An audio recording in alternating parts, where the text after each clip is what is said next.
belum tentu yang banyak, belum tentu yang istilahnya disukai publik, itu yang benar. Sekarang kan jempol, scroll ya, gitu kan. Scroll itu lebih cepat itu. Iya, makanya kalau komunikasi publiknya nggak ditampilin secara menarik, ya dilewatin aja.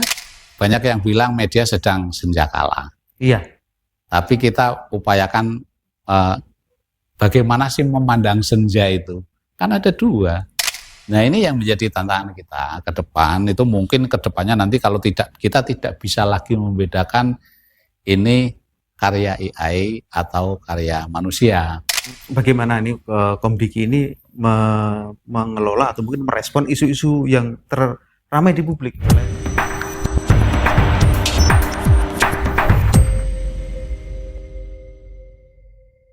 Oke, selamat datang di Radar Bojonegoro. Teman-teman Radar Bojonegoro, ini masih di edisi KAI Award 2025 yang diselenggarakan di Bojonegoro. Tamu yang datang hari ini di studio Radar Bojonegoro sangat istimewa, yaitu dari Direktur Informasi Publik, Direktorat Jenderal Komunikasi Publik dan Media Komdiki RI, yaitu Bapak Dr. Nur Sodik Gunarjo.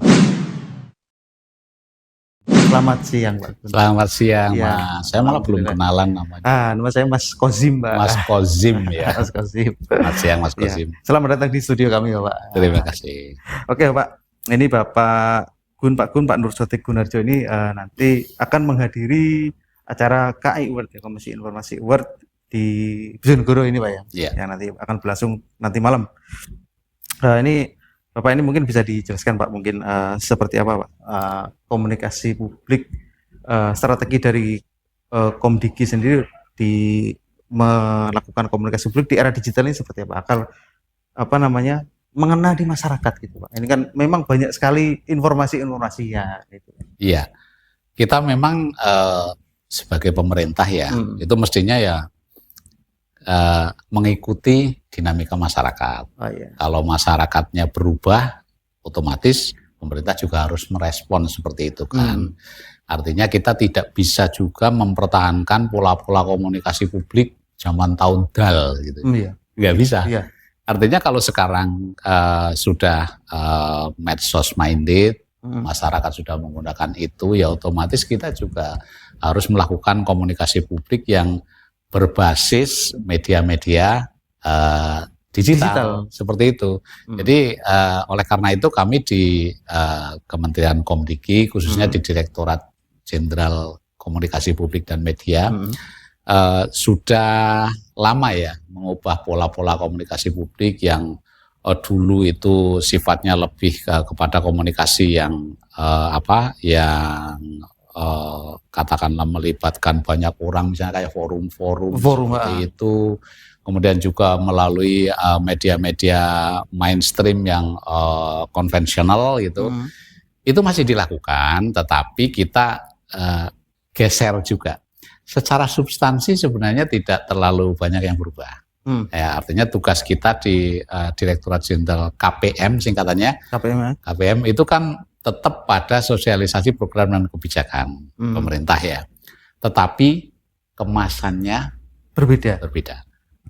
Kemudian media yang dipakai juga beda.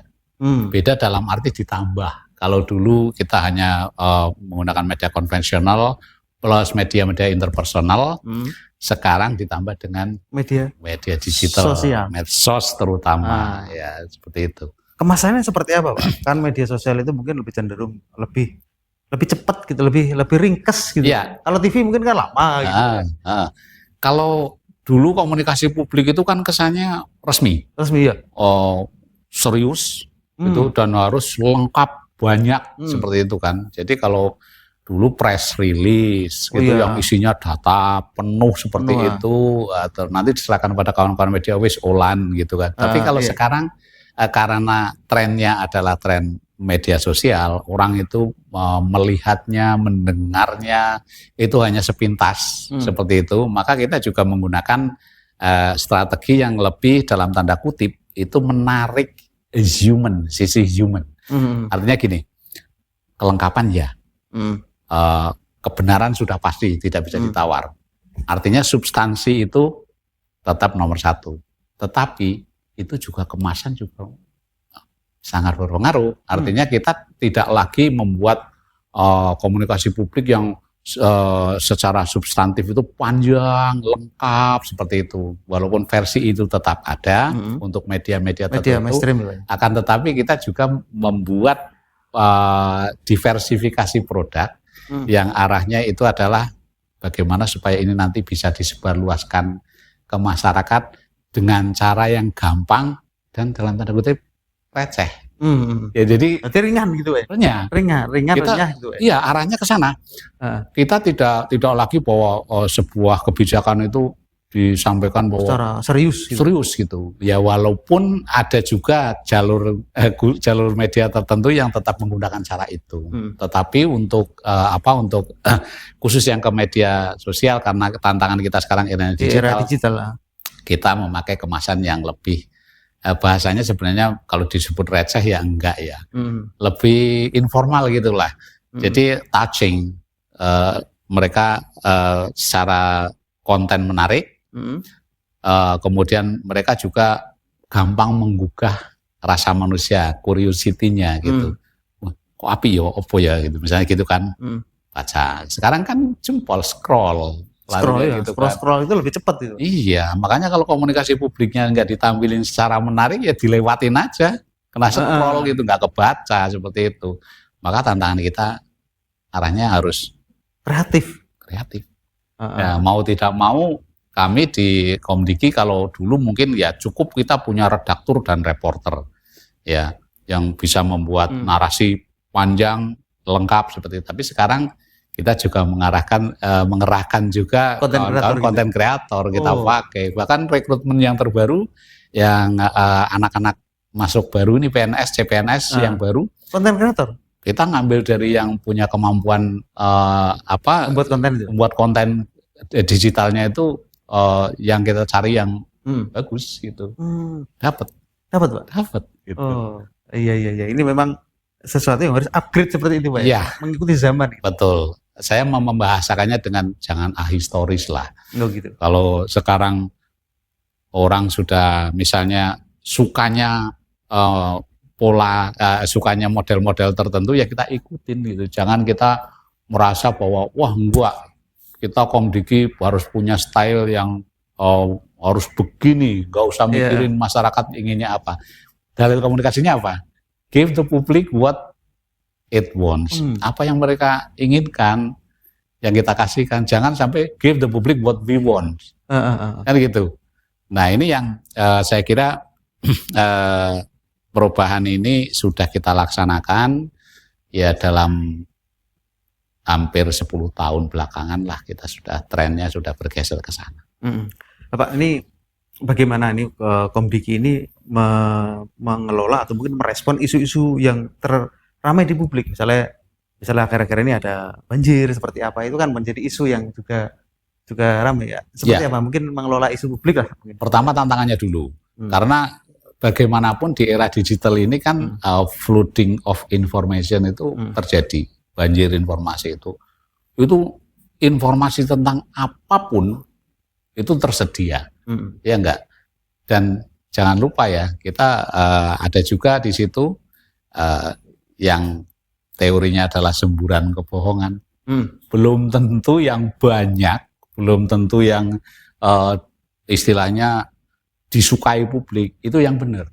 Nah posisi kita di situ adalah bagaimana kita membuat konten-konten yang sifatnya itu menuntun kepada publik untuk mendapatkan informasi yang benar. Ya, karena gini, tantangan kita sekarang hoax, disinformasi, misinformasi, malinformasi. Nah, ini yang saya kira menjadi challenge, tantangan kita yang paling ke depan paling dalam tanda kutip berbahaya itu yaitu. Karena apa? Sekarang itu masyarakat ini kan literasi digitalnya juga masih belum begitu tinggi. Nah itu Pak. Nah itu. Jadi mereka cenderung menerima apa yang dilihat. Kalau kayak kita misalnya orang-orang komunikasi ya mungkin paham lah ini pasti hoax. Tapi apakah masyarakat yang tinggal di Dander, sebelah sana misalnya, saya mohon maaf ini mencontohkan saja, bukan berarti saya istilahnya menstigma negatif orang dander, enggak juga. Artinya yang jauh lebih sulit dari dander itu banyak tempat kita. Apa iya sama dengan kita pemahamannya? Kan enggak. Nah itulah, maka mereka harus punya penyanding informasi. Karena apa Mas? Kalau kita orang-orang baik itu enggak mau bergerak menghasilkan konten-konten baik, maka ruang publik digital kita akan diisi orang-orang buruk yang mempunyai konten-konten buruk. Mungkin kemasannya lebih menarik itu, Pak. Lebih menarik. Karena apa? Fenomenanya apa? Clickbait. Iya kan? Pokoknya yang judulnya penting bombastis. Wah, judulnya bombastis, gambarnya seronok, misalnya begitu, lewat gitu. Warnanya wah begitu, sampai akhirnya klik gitu kan. Nah, itu yang namanya clickbait. Makin banyak diklik, mereka dapat AdSense-nya gitu. Nah, ini tantangan kita seperti itu. Nah, kita menyajikan gini Mas, jangan biarkan juga ruang-ruang publik kita itu dipenuhi oleh dalam tanda kutip sampah-sampah informasi digital. Caranya apa ya? Kita bikin yang nggak sampah gitu. Nah, makin banyak. Iya, gitu, ya. Karena cara kita melawan disinformasi itu ya hanya dengan menyajikan informasi yang benar.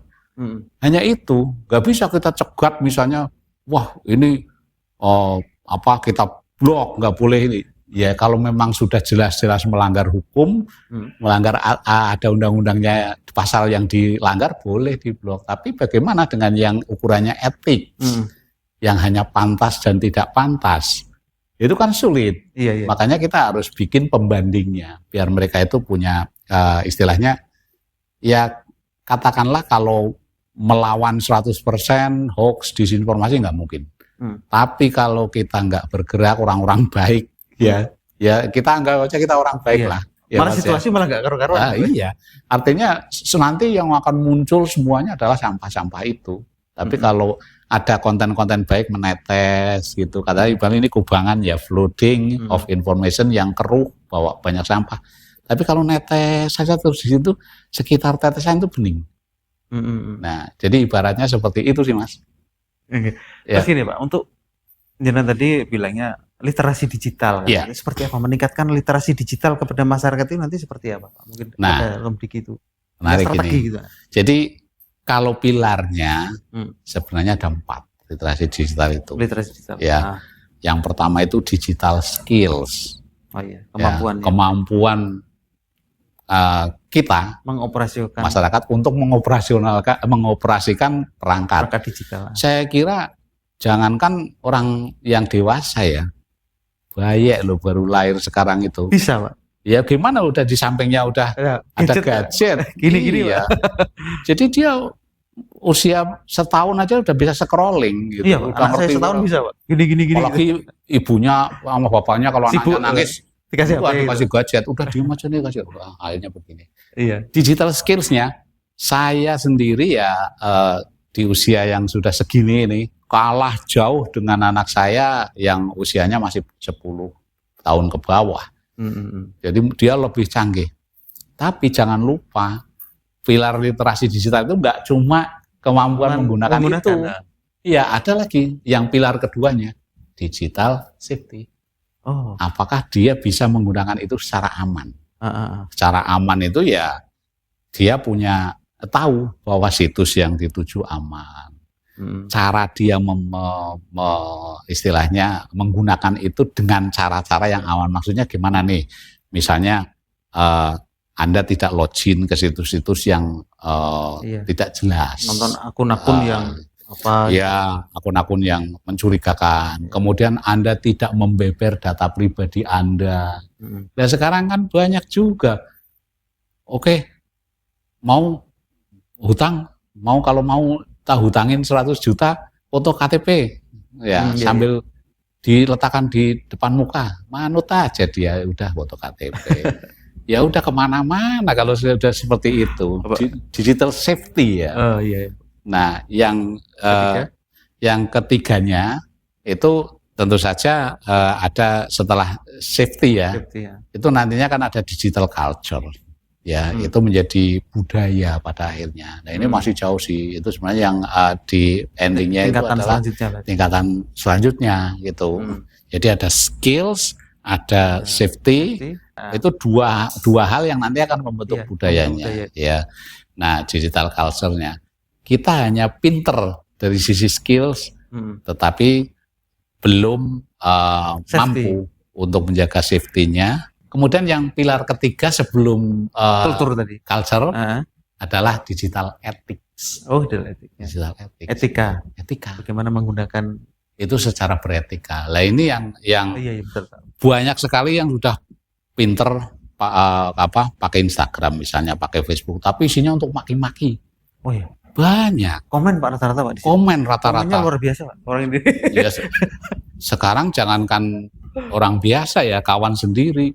Jabat negara jadi omel-omelin seperti dengan tidak senonoh seperti itu. Nah ini yang digital ethics-nya itu perlu dipahami juga. Karena apa?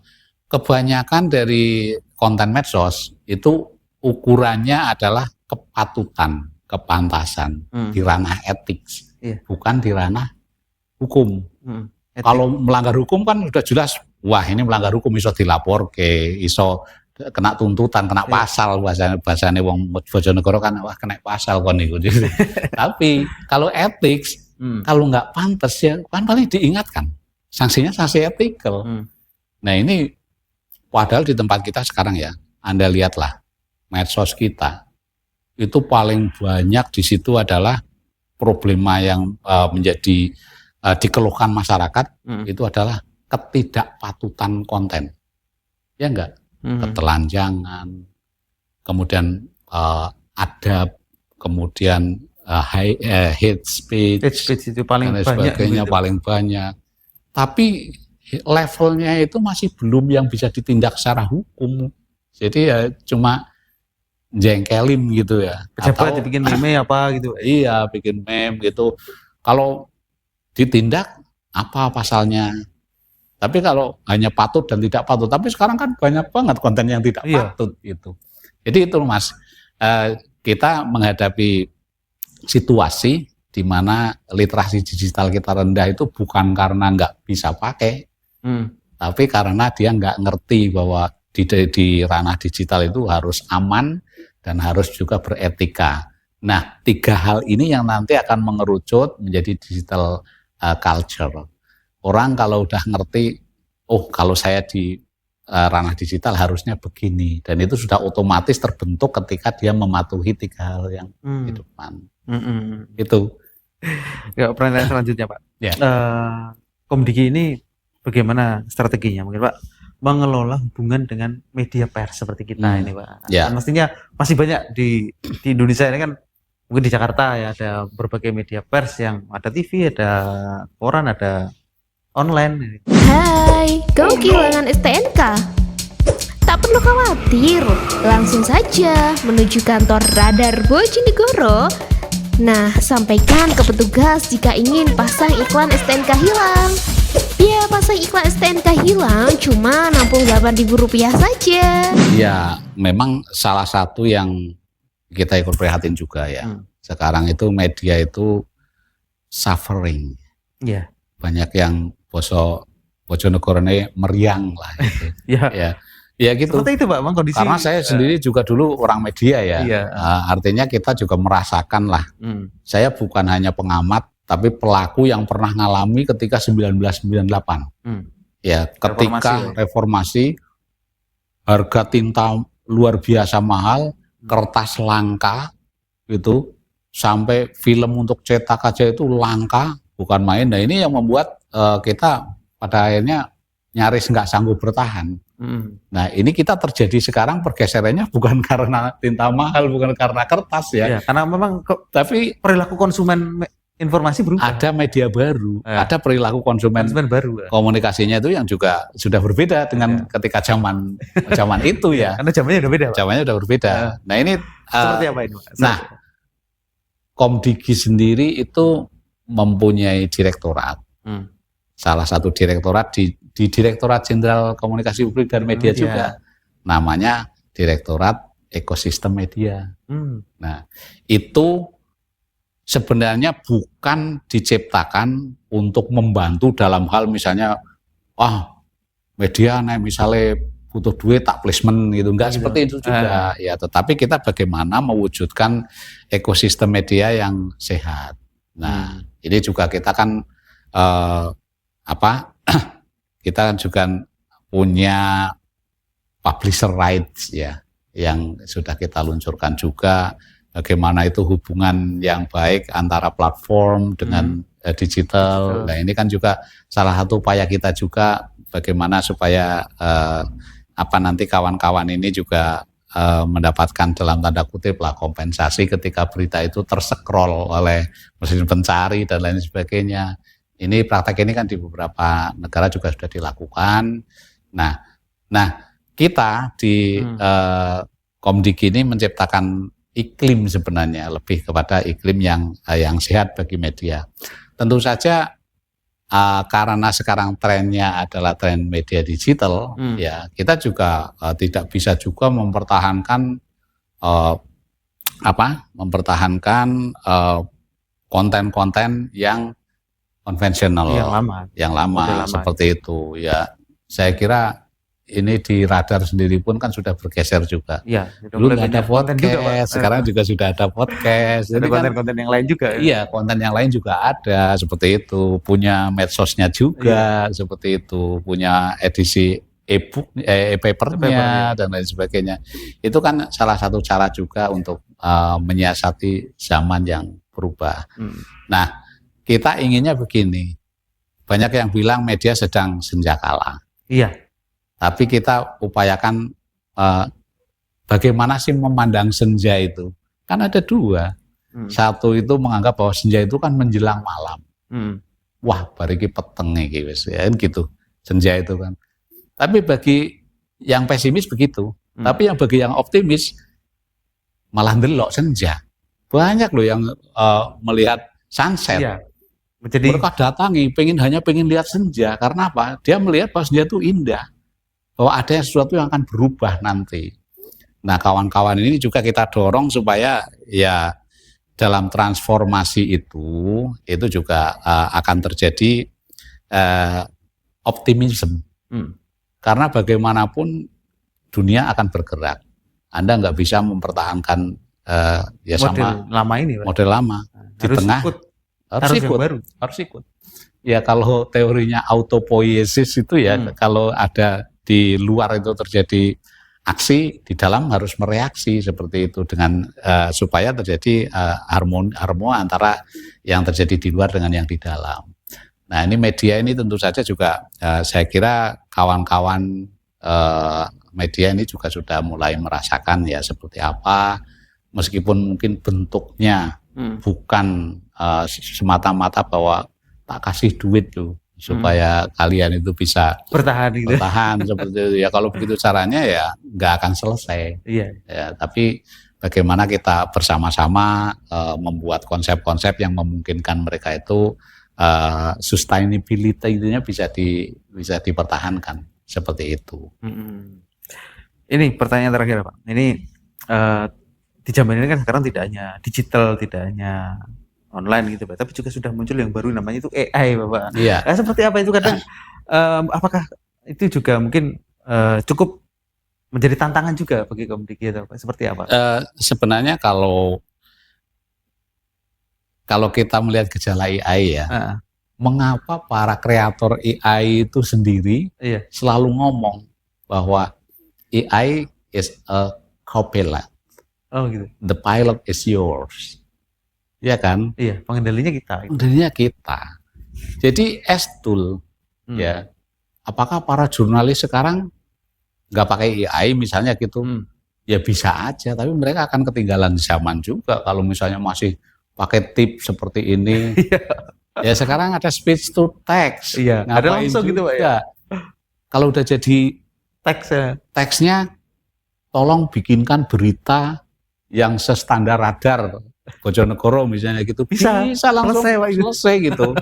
Tapi human-nya akan hilang. Bagaimanapun ya tantangannya seperti itu. Nah, harapannya begini, bahwa AI itu adalah tools yang sangat luar biasa. Seandainya kita mampu menggunakannya dengan baik, ya. Tetapi tetap saja creativity itu munculnya tidak dari AI-nya, tetapi dari kita. Itu hanya alat aja, Pak. Iya, saya masih kalau bikin siaran pers itu sering tolong carikan tipe misalnya seperti itu. Gitu. Langsung. Dari itu saya udah hilang semua tipenya gitu.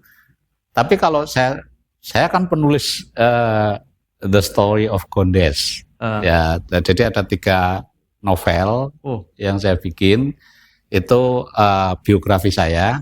Ya, tapi bahasanya itu dalam tanda kutip terkenal sebagai bahasa Gondes.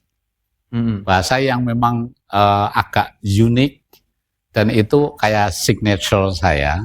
Ketika kelihatan itu maka orang udah tahu, oh ini tulisannya Pak Gun nih mesti gitu. Anda kan juga punya kan ya? Iya, karena ada karakter tersendiri. Iya, misalnya salah seorang reporter Anda nulis gitu, oh, ini pasti garapannya si A. Gitu. Karena ada bahasa-bahasa yang memang identik. Sesuatu yang khas seperti itulah yang nggak dimiliki AI, meskipun dia belajar. Dia pernah suatu ketika saya menantang sebuah AI ya untuk membuat tulisan yang persis dengan tulisan saya. Itu nggak pernah bisa dia. Selalu ada perbedaannya, style, ada gaya, ada diksi, ada narasi yang memang dia nggak bisa tiru gitu. Dan polanya kan di AI pun kalau membuat narasi itu kan bisa kita ini ya. Iya. Bahkan layoutnya pun akan selalu begitu ya. Itu. Iya. Kalau kita nggak pinter ngepromnya gitu. Tapi mereka adalah mesin belajar, learning machine. Pada karya dia yang ke sekian belas bisa sama, itu sudah mirip dengan karya saya gitu. Bahkan ketika saya sapa, halo Des gitu, gitu. Langsung jawab, halo Des ya opo, gitu. Bisa jawab begitu. Artinya dia learning mesin, tapi depend on you. Bagaimana Anda itu memanage si AI itu untuk kepentingan Anda. Janganlah Anda diperalat AI, Anda yang harus memperalat dia gitu. Bahasanya kan seperti itu. Ya dia memang disediakan untuk silakan peralatlah kami, kan seperti itu dia. Itu tulisan Pak, belum video. Bisa video. Sama juga, kayak manusia juga video. Deepfake itu sekarang menjadi problematika yang luar biasa juga, Mas. Deepfake. Oh gitu. Ya, jadi itu kebohongan yang dalam. Jadi kayak saking bohongnya sampai nggak kelihatan bahwa itu bohong gitu. Nah, saya pernah suatu ketika dipamerin ya, ketika kita ada forum dengan aparat di Jakarta gitu, pidato seorang presiden di luar negeri sana. Yang satu itu bilangnya intinya adalah saya tidak untuk sebuah program. Satunya saya oke, saya iya, ayo kita dukung gitu. Itu ya narasinya, gerak bibirnya, ekspresinya itu 100%. Ketika dicek dengan mesin kebohongan, itu identik antara yang asli dengan yang palsu. Video, udah video bentuknya. Itu gerakan mimiknya sampai itu. Nah ini yang menjadi tantangan kita ke depan. Itu mungkin ke depannya nanti kalau kita tidak bisa lagi membedakan ini karya AI atau karya manusia. Nah kawan-kawan sebenarnya kan keresahan dari kawan-kawan jurnalis saya juga tahu lah. AI itu memang menjadi tantangan tuh, resah banget. Jangan lama-lama saya itu kena PHK semua nih gitu. Lah gimana? Nggak usah nyari berita aja, tiba-tiba mereka sudah bisa punya berita yang mirip. Nggak usah podcast gini, bikinkan podcast dengan Pak Gun yang membahas tentang ini, bisa dia bikin. Nah, tapi sekali lagi ya, ada nilai-nilai kekhususan yang itu sangat human. Ya, apa feel di situ. Anda kalau jeli karya AI itu nggak akan pernah sempurna. Sesempurna apapun gitu. Kalau Anda seorang manusia yang istilahnya melihat itu secara jernih, akan kerasa. Oh ini pasti AI, Itu. Nah ini yang kedepannya kita nggak tahu ya. Kalau nanti semakin canggih lagi, makin canggih, kita makin nggak tahu bisa dibedakan lagi. itu. Tapi sekali lagi gini, kecanggihan itu ya kita pakailah, kita manfaatkan gitu. Jangan hanya malah kita ya wes lah, menjadi ketakutan gitu. terus diserahin kepada mereka juga. Reporter udah males ke lapangan misalnya, udahlah 5W+nya masukin aja, bread udah jadi gitu, misalnya kayak itu. Ya itu kalau begitu namanya diperalat AI, yang yang harusnya adalah kita yang memperalat dia untuk menghasilkan sesuatu yang baik, seperti itu sih. Jadi bisa jadi itu kalau memang kita tergantung ya bisa jadi manusia nggak berkembang gitu. Iya, itu AI nggak bisa dibendung. Ya itu akan terus berkembang sampai lebih canggih lagi dari kondisi sekarang.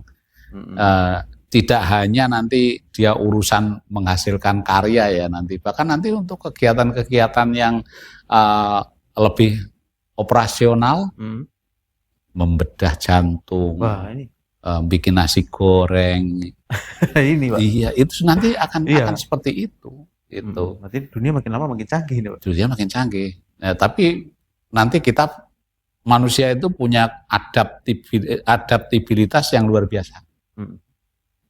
Dia akan ngikutin.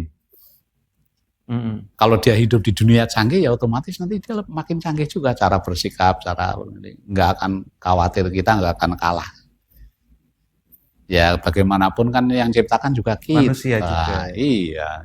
Ya wis nek rewel ngono pateni listriknya cabut itu sudah selesai gitu kan.